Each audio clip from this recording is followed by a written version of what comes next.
Live Social. Amici di Radio Canale Italia e amici del web, ben ritrovati su Live Social, il format che vi porta nel mondo dei professionisti con tanti amici, tanti ospiti. Io sono Francesco e oggi ho il piacere di ritrovare Marsha Burdick. Eccola qui. Ciao.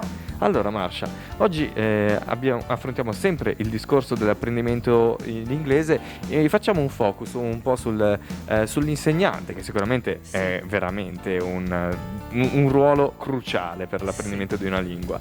E, senti, so che ci sono tante discussioni per quanto riguarda della qualifica dell'insegnante e spesso c'è anche una discriminazione sul fatto di avere un insegnante madrelingua o meno. Dal tuo parere è veramente così importante che un insegnante sia madrelingua? Allora, no, se la persona, l'insegnante, è addestrata. Per esempio, io ho una qualifica CELTA, che significa Certificate of English Language Teaching to Adults. Io ho fatto questa, e ci sono moltissime certificazioni, non è l'unica.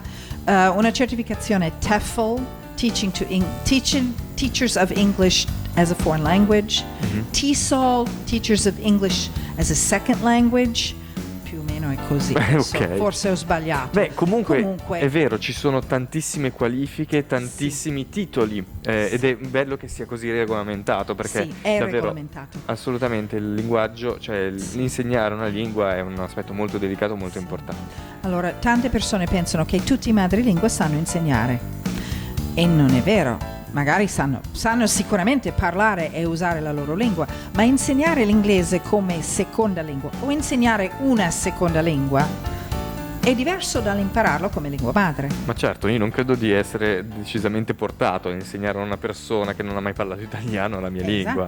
Esatto, perché si parte da un punto di vista diverso. Quindi dico che l'insegnante madrelingua può essere un bene, specialmente se insegna pronuncia, ma non è strettamente necessario.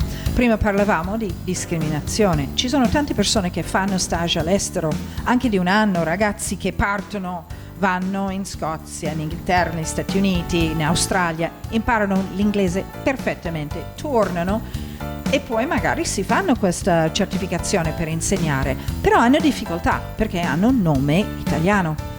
E già le persone, i clienti partono prevenuti. Questo è un peccato, perché bisognerebbe fare un incontro conoscitivo, sentir parlare la persona, cercare di capire se veramente sa insegnare oppure no. Certo, e sembra veramente anche un po' un controsenso, visto che ci sono così tante regolamentazioni per quanto riguarda appunto l'insegnamento, che davvero, insomma, certo parte da una fortissima conoscenza, da una solidissima conoscenza della lingua, ma anche sulla costruzione di un metodo di insegnamento. Sì, infatti queste certificazioni insegnano come fare le lezioni, come proporre argomenti, come riconoscere, come strutturare argomenti. Molto spesso prendiamo un libro di corso, poi pensiamo allo studente che dobbiamo insegnare, esatto, a cui dobbiamo insegnare, e rifacciamo l'attività.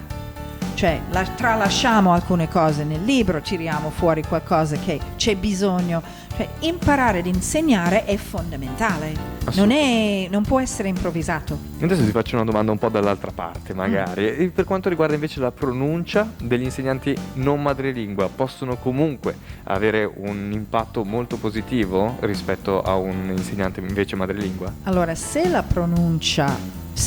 l'insegnante di inglese italiano non cura la propria pronuncia, può insegnare bene grammatica, ma magari la pronuncia proprio non riesce benissimo. Invece ci sono modi per migliorare la pronuncia, come anch'io. Io non insegno italiano.